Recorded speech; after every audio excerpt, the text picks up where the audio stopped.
Olá, tudo bem com você? Estamos de volta com a nossa série Gênesis, Verdades Fundamentais nos primeiros capítulos da Bíblia. Se você perdeu algum dos temas anteriores, é só ir ao canal, aqui no canal Igreja Unasp SP, você encontra todos os sermões, as palestras dessa série, cujo objetivo é perceber que nos primeiros capítulos do Gênesis, nós encontramos ali as verdades fundamentais da fé cristã, judaico-cristã, esboçadas e depois detalhadas ao longo de toda a Bíblia. Nós vimos aí, num dos temas anteriores, que o capítulo 3 do Gênesis é tido por muitas pessoas, e eu concordo, como o capítulo mais triste da Bíblia. Por quê? Porque nos capítulos 1 e 2 nós encontramos o relato da criação perfeita de Deus. Nós encontramos ali o nosso Criador preparando o ambiente para receber as plantas, os animais e finalmente Adão e Eva para desfrutarem de tudo aquilo ali. Só que no capítulo 3 encontramos uma ruptura nessa história que devia ser feliz para sempre. Satanás, usando uma serpente como instrumento, como médium, ele traz a mentira de que Eva, mesmo que desobedecesse a Deus, não morreria. E infelizmente essa atitude de nossos primeiros pais acabou trazendo o pecado para a terra e com ele as consequências tristes, advindas dessa escolha infeliz. Doença, morte, guerras, tragédias, injustiças. Mas mesmo quando encontramos na Bíblia capítulos, histórias tristes, Deus nos dá um lampejo de esperança. E nesta noite nós vamos então estudar sobre a semente da esperança contida no capítulo mais triste da Bíblia. Como temos feito todas as noites, que aqui estamos para pregar a palavra de Deus, nós oramos pedindo que o Espírito Santo, o autor por trás dos autores humanos, nos ajude na compreensão do que vamos estudar. Então eu convido você, onde você estiver aí, que feche os olhos para que nós conversemos com o nosso Deus. Pai bondoso, mais uma vez vamos abrir a Tua palavra e pedimos que Teu Santo Espírito nos abra o entendimento, nossa mente, nosso coração, para compreender e aceitar a Tua mensagem para nós nesta noite. Abençoa, Senhor, os amigos que estão nos acompanhando neste momento, que Teus anjos estejam com eles ali, no quarto, na sala, no carro, onde estiverem. Que a atmosfera celestial possa ser sentida, tanto aqui, quanto lá também, com essas pessoas. Dá-nos, ó Deus, a Tua paz, nós pedimos e agradecemos em nome do Senhor Jesus. Amém. A semente da esperança. Eu quero convidar você a abrir sua Bíblia, ou acessar aí a sua Bíblia no seu dispositivo eletrônico, em Gênesis capítulo 3, verso 15. Nós vamos ler aqui a primeira profecia messiânica, ou seja, que se refere a Jesus, o Messias, contida na Bíblia. Logo após o pecado de Adão e Eva, Jesus aparece para eles ali no Éden e lhes oferece a esperança. E diz assim: porém, inimizade entre você, a serpente, ou Satanás, usando a serpente, porém, inimizade entre você e a mulher, entre a sua descendência e o descendente dela. Este lhe ferirá a cabeça, e você lhe ferirá o calcanhar. O que esse texto está dizendo é o seguinte, que haveria inimizade dali para frente entre Satanás e o povo de Deus. A mulher representa esse povo ao longo da história, a igreja no futuro. Então, os descendentes de Satanás, os filhos de Satanás, aqueles que vivem para o pecado, para a iniquidade, que em lugar de se arrepender de seus pecados, contemporizam ou justificam, ou não estão nem aí para isso, vivem no pecado. E os filhos da igreja de Deus, aqueles que querem viver à luz das orientações de Deus, que quando pecam se arrependem, pedem perdão para Deus e procuram viver uma vida de santidade, haveria uma inimizade entre eles. No futuro, Satanás iria ferir Jesus, picaria, morderia seu calcanhar, como diz ali, ilustrativamente. Mas Jesus pisaria a cabeça da serpente. Ele derrotaria Satanás. E ele o fez na cruz e definitivamente fará após os 1000 anos. No Apocalipse 20 explica isso. Então, aqui nós encontramos uma semente de esperança. Essa semente é Jesus. Aqui encontramos a primeira profecia anunciando a vinda do Messias, dizendo para Adão e Eva que nem tudo estava perdido, Quando Deus os veste com peles de cordeiro, a primeira morte, depois ali do pecado, Deus os veste com a pele do cordeiro. Ele estava dizendo que o nosso pecado seria coberto pelo sangue de Cristo, o Cordeiro de Deus que tira os pecados do mundo. A nossa veste de pecado seria substituída pelas vestes puras, imaculadas do Filho de Deus que veio aqui à terra morrer por nós. Como é bom saber que nós temos essa esperança. Só para recordar, numa das primeiras noites aqui da nossa série, que está registrada, repito, aqui no canal da Igreja UNASP SP, nós estudamos ali alguma coisa sobre quem é o Criador, quem é Deus. Foi o primeiro tema da nossa série, inclusive. Tema número 1. Quem é Deus? E nós vimos ali alguns textos, eu vou só recordar com vocês, como Gênesis 1:26, Gênesis 3:22, Gênesis 11:7, que revelam uma pluralidade dessa divindade em que nós cremos. Então Deus diz assim: façamos o homem a nossa imagem e semelhança. Por que um plural ali? Porque havia realmente uma conversa que não era um monólogo, senão Deus diria assim: eu farei o homem à minha imagem, mas ele diz: façamos o homem à nossa imagem. Depois, na ocasião da Torre de Babel, mais uma vez vemos o plural: desçamos e confundamos a língua dos homens. Então, essa ideia de um Deus plural, inclusive o nome, a palavra hebraica que Moisés usa aqui no Gênesis, em capítulo 2, é Elohim, é um plural. Mais ou menos como deuses, mas sabemos que não é isso. Nós temos um Deus, Yahvé, e que se manifesta em 3 pessoas: Pai, Filho e Espírito Santo. Essa divindade triuna, alguns a chamam de trindade. Esse é o nosso Deus. A fórmula batismal ali em Mateus 28:19, ela apresenta a mesma verdade. Vão e façam discípulos de todas as nações, batizando-os em nome do Pai, do Filho e do Espírito Santo. Esse texto é tão claro e categórico que alguns chamados antitrinitarianos, que negam a trindade divina, afirmam que esse texto seria então algo acrescentado depois, um texto falso, não legítimo, não canônico. Acontece que todas as evidências textuais apontam o contrário. É um texto inspirado. E para nós adventistas que cremos na inspiração de Ellen White como uma profetisa de Deus, ela afirma no Desejado de Todas as Nações que essas palavras provieram dos lábios de Cristo. Portanto, mais do que inspiradas, elas foram proferidas pelo próprio Jesus. Batizem em nome do Pai, do Filho e do Espírito Santo. Seria estranho ele dizer, por exemplo, batizem em nome do Pai, do Filho e da energia, da força ou algo parecido. Não tem nome, não tem personalidade. Na Bíblia nós encontramos várias indicações de que o Espírito Santo tem personalidade e é divino. Nós veremos isso mais adiante aqui na nossa série. O tema de hoje tem que ver com a semente, com Jesus. A graça do Senhor Jesus Cristo, o amor de Deus e a comunhão do Espírito Santo sejam com todos vocês. Essa bênção paulina traz também ali as 3 pessoas da divindade, como coiguais, coeternas, o mesmo poder, a mesma divindade. Agora, esses textos eu quero convidá-lo a abrir na Bíblia comigo. Vá lá, pegue a sua Bíblia ou acesse a sua Bíblia mais uma vez aí. Vamos a João capítulo 1. Texto maravilhoso do apóstolo João, o apóstolo mais íntimo de Jesus, aquele que andou com o mestre intimamente por 3 anos e meio, que na Santa Ceia estava ali pertinho dele, encostando a cabeça em Jesus, aquele que revelou o Apocalipse, que estava no pé da cruz até o fim. João, nesse evangelho maravilhoso, ele abre seu evangelho com uma estrutura textual muito parecida com a de Gênesis 1, verso 1. Vamos ver? No princípio, lembrou de Gênesis 1? No princípio era o verbo, e o verbo estava com Deus, e o verbo era Deus. Ele estava no princípio com Deus. Todas as coisas foram feitas por meio dele, e sem ele nada do que foi feito se fez. Veja só, se esse verbo, essa palavra eterna, logos, criou todas as coisas, ele mesmo não pode ter sido criado. Perceba isso. Então, João diz que no princípio era o verbo estava com Deus e o verbo era Deus.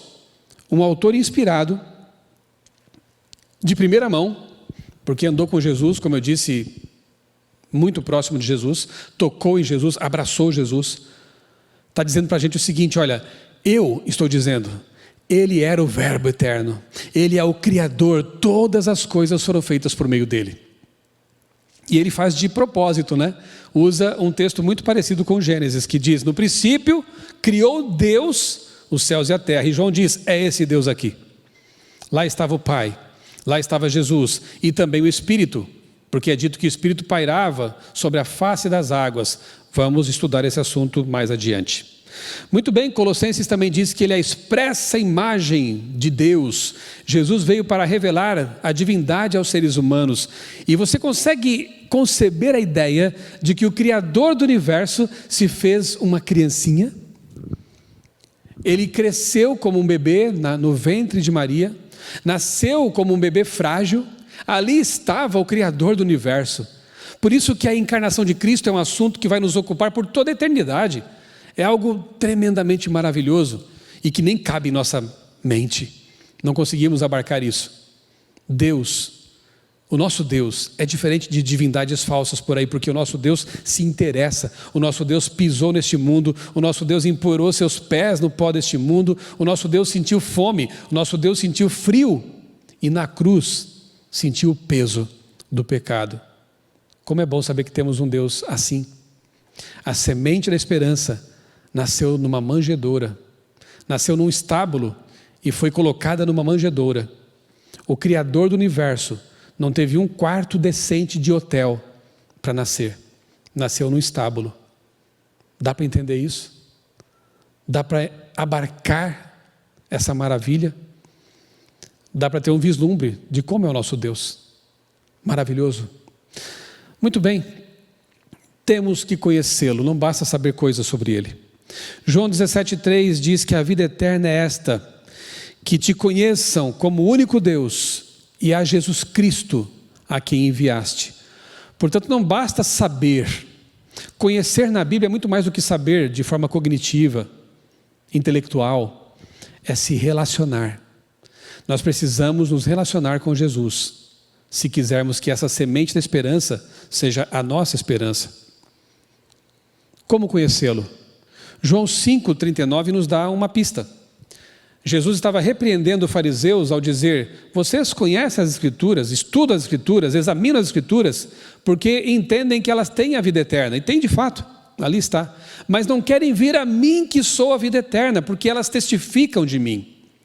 Era um paradoxo, né? Os judeus ali, os líderes judaicos, os fariseus, estudavam tanto a Bíblia, mas quando veio o Messias prometido pela Bíblia, eles o rejeitaram.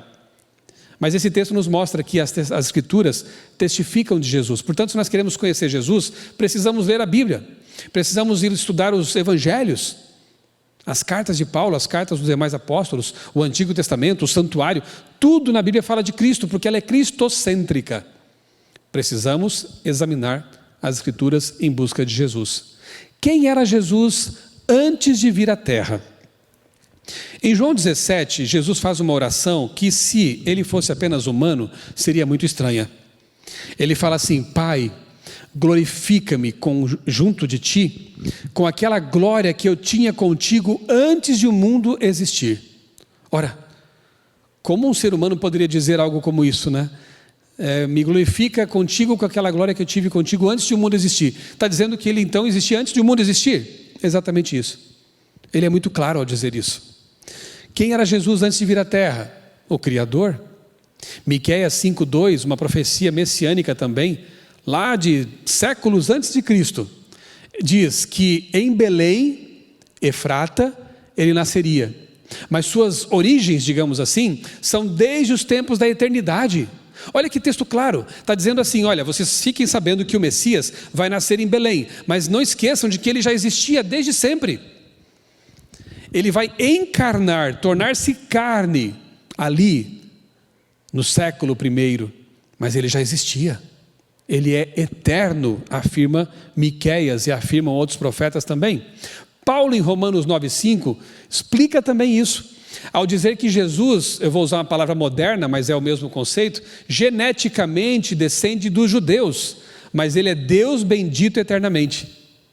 Veja que interessante, Paulo está dizendo assim, o mesmo que Miqueias, Não se esqueçam de que, humanamente falando, geneticamente falando, ele é judeu. Mas ele sempre existiu. Ele é o Deus eterno. Os autores bíblicos são muito claros em explicar esse tipo de coisa, né, para que fique muito claro para nós. Isaías 9,6 chama Jesus, entre outras coisas, de Pai da eternidade, Príncipe da paz, maravilhoso conselheiro, mas é o Pai da eternidade, Deus forte. Isaías 9 é um texto eminentemente messiânico, se refere a Jesus, um menino se nos deu, um menino nasceu, mas ele é Pai da eternidade, é o Deus forte. Se ele é o Pai da eternidade, ele existe antes do tempo. Eu sei que é um conceito complicado dizer isso, né? Como assim antes do tempo? É como dizer, o que tem ao sul do Polo Sul, né? Não faz sentido, mas ele criou o tempo, o espaço e a matéria. Ele é o verbo, ele é o criador. Esse texto é muito claro, Pai da eternidade. João 1, verso 18 também diz assim, que ninguém jamais viu a Deus, o Pai, mas o Deus unigênito, que está junto do Pai, o tornou conhecido. Eu vou reler, porque o texto é muito claro. Ninguém jamais viu a Deus. Quem? O Deus Pai. Mas o Deus unigênito, aquele que se fez, aquele que foi nascido aqui na terra, aquele que nasceu, o Deus unigênito que está no seio do Pai, junto ao Pai, tornou o Pai conhecido. Para que explicar mais coisas, né?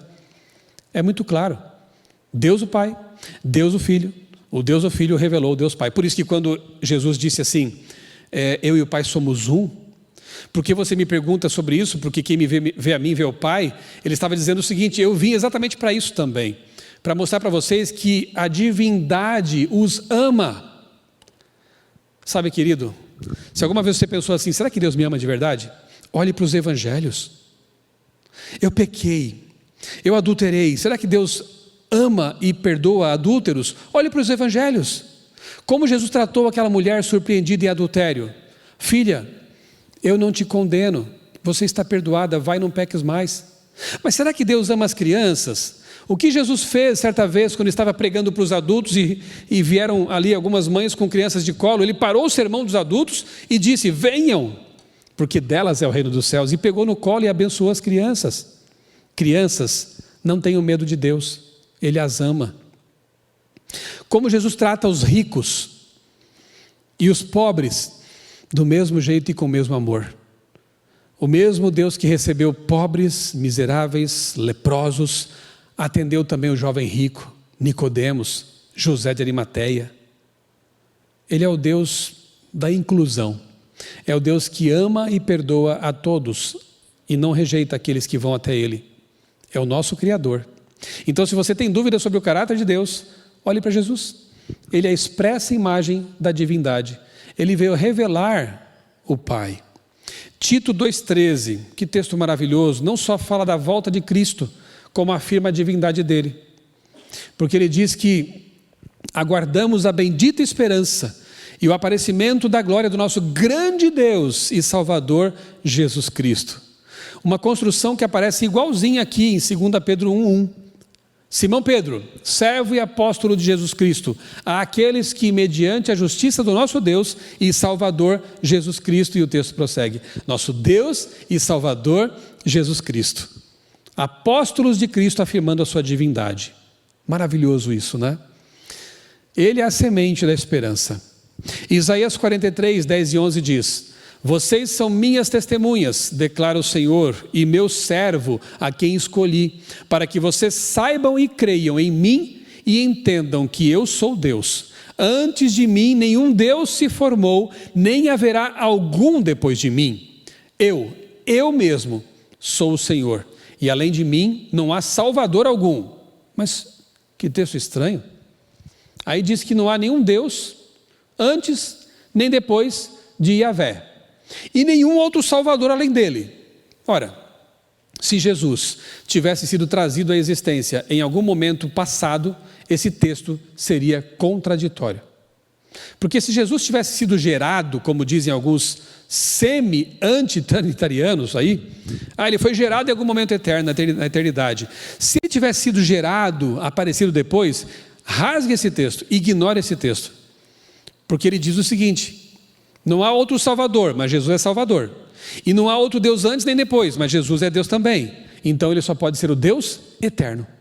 Pai, Filho e Espírito Santo, coeternos. Sempre existiram, sempre existirão. E Mateus 1:21 fala também, né, que fora de mim não há Salvador. Aliás, Isaías diz, fora de mim não há Salvador, mas Mateus 1:21 diz que ele seria o Salvador. Como fica esse texto então, de Isaías? Fica perfeito, porque está falando de Jesus. Ele é o Salvador, o Deus eterno. João 20:28, uma das maiores e mais lindas declarações de fé no Cristo divino. Quando Tomé, antes cheio de dúvidas, contempla o Cristo ressurreto. E Jesus diz, o que você queria mesmo, filho? Era tocar nas minhas marcas, nas minhas cicatrizes? Vem cá. Tomé se prostra e diz, meu Senhor e meu Deus. Se Jesus não fosse divino, ele tinha que ter repreendido Tomé, como o anjo Gabriel no Apocalipse fez com João. João se sentiu tentado a ajoelhar-se ali e adorar o anjo, e o anjo diz assim para João, era Gabriel, o anjo mais exaltado, que ocupa a função, a posição de Lúcifer, hoje, desde a queda de Lúcifer. Então, quando João se ajoelha, Gabriel diz, levanta, eu também sou um servo como você. Mas Jesus aceitou tal adoração. Meu Senhor e meu Deus. Se Jesus, repito, fosse apenas um profeta, apenas um revolucionário, como alguns querem, ele deveria ter dito para Tomé, não faça isso, é blasfêmia. Só Deus deve ser adorado. Só diante de Deus nos prostramos em adoração. Mas Jesus aceitou isso. Por quê? Porque Ele é Deus. Não há como entender de outro jeito. Salmo 23, verso 1, o que diz? O Senhor, Deus, portanto, o Senhor é o meu pastor. Mas lá em João 10, 11, Jesus diz, eu sou o bom pastor. E agora, como resolver isso? Da única forma que a Bíblia pode nos apresentar. Jesus é Deus, é o bom pastor, é o Pai da eternidade, é o Verbo eterno, é o Alfa e o Ômega do Apocalipse. A semente da esperança é o Deus que se fez homem para morrer e nos salvar. João 8, 24 diz, por isso eu vos disse que morrereis nos vossos pecados, porque se não crerdes que eu sou, morrereis nos vossos pecados. Eu sou. Isso nos remete ao Antigo Testamento também.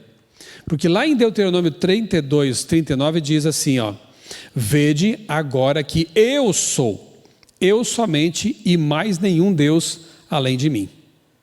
Interessante, hein? Porque no Novo Testamento, o eu sou, em grego é ego eimi, que corresponde à tradução do hebraico anihu, que é o eu sou.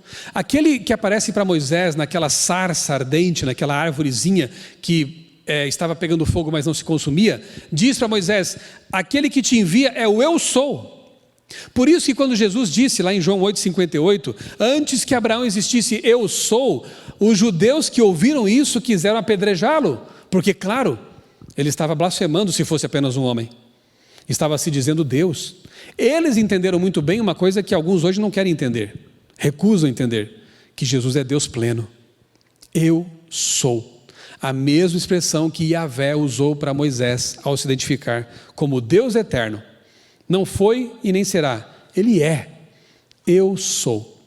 Toda vez que Jesus diz, eu sou a porta, eu sou a videira, eu sou o bom pastor, é o ego eimi correspondente ao anihu, afirmando sua divindade o tempo todo na Bíblia. Por isso podemos ter esperança. Filipenses 3, 6 e 7, um texto maravilhoso que diz que Deus, Jesus, estando ali na forma de Deus, não teve por usurpação o ser igual a Deus, mas se esvaziou de sua divindade. Pergunto a você, somente quem pode se esvaziar de alguma coisa? Quem está cheio dela? Seria muito estranho eu dizer para você agora, eu me esvaziei da minha divindade, porque eu não tenho divindade, eu sou um ser humano. Mas de Jesus, Paulo disse, ele se esvaziou de sua divindade. Ele existia em forma de Deus, a palavra grega é morfê, atributos essenciais de Deus, e assumiu a forma de servo, a palavra é outra, esquema, que é um contorno, uma aparência superficial. Portanto, o que Paulo está dizendo é o seguinte: ele tinha uma forma plena de Deus, mas assume uma forma temporária de servo. Uma forma de aparência apenas. Porque de fato ele não era servo, ele era o Criador. Texto maravilhoso, que mostra a suprema humilhação do Criador, tornar-se criatura e mais do que isso, tornar-se servo e morrer na cruz como um pecador, como se fosse um pecador. A suprema escada, a escada da humilhação que Deus desceu para salvar os seres humanos. Que a semente, né? A semente lá de Gênesis, a atitude que ela tomou pela salvação humana. 2 textos maravilhosos de Ellen White. O primeiro é de Review and Herald, publicado em 5 de abril de 1906. Ela diz: Cristo era Deus em essência e no sentido mais elevado. Ele era um com Deus desde quando? Desde a eternidade. Texto claríssimo. O outro está em Desejado das Nações. Que livro maravilhoso esse. Página 530. Ela diz: em Cristo a vida original não emprestada, não derivada. A divindade de Cristo é a certeza de vida eterna para o crente. Vida original, não emprestada, não derivada. Não foi o pai que gerou o filho na eternidade. Isso é falso. É um semi-arianismo. A Bíblia e Ellen White nos ensinam que Jesus é Deus pleno desde sempre. Ele tem vida em si mesmo, como o Pai e o Espírito também têm. Não deriva, Ele é. É Deus em sua essência. Vamos aceitar o que a palavra de Deus diz? Vamos aceitar o que Deus revelou por meio de sua serva? Porque os textos são muito claros. E ela diz que a crença nisso é disso que deriva a nossa esperança de vida eterna. Por quê? Porque se Ele é Deus pleno, suas promessas em relação à nossa ressurreição, a nossa vida eterna, são garantidas. Porque Deus não mente e porque Deus tem o poder para fazer isso. Como é bom saber disso, não é verdade? Bem, quem é Jesus hoje? Já vimos Jesus no Antigo Testamento, Jesus como Deus pleno. O que Ele faz hoje? Onde está Jesus hoje? Se você ler em casa, você pode fazer isso como tarefa de casa, quem sabe? Hebreus capítulo 13, verso 8 e 1 Timóteo capítulo 2, verso 5, você vai encontrar ali um relato maravilhoso, né? Dando conta de que Jesus é o nosso intercessor, único e suficiente. De que Jesus está no santuário celestial neste momento, intercedendo e perdoando aqueles que recorrem a Ele em busca de perdão. Ele é o Cordeiro, mas também é o sacerdote, nesse processo de salvação da humanidade. Ele está continuamente intercedendo pelos pecadores. Portanto, se você cometer um pecado de madrugada, de manhã, de tarde, você nunca vai surpreender Jesus se você se prostrar e pedir perdão para Ele. Ele está ali. E Ele é o único que pode perdoá-lo, perdoá-la, restaurá-lo, restaurá-la. A semente da esperança de Gênesis 3,15 tem nome. Ela se chama Jesus Cristo. Como é bom saber que nós temos um Deus poderoso, infinito, que se fez homem, morreu para pagar a dívida que nós havíamos contraído lá no Éden e prometeu que vai voltar. Um dia conheceremos esse Deus face a face. Essa é a minha grande esperança. Vamos orar? Amado Deus, bondoso Pai, muito obrigado pela esperança que encontramos em Cristo, porque temos a certeza de que um dia Ele voltará e porque Ele é Deus, Ele vai trazer das sepulturas os mortos que aceitaram o seu plano de salvação.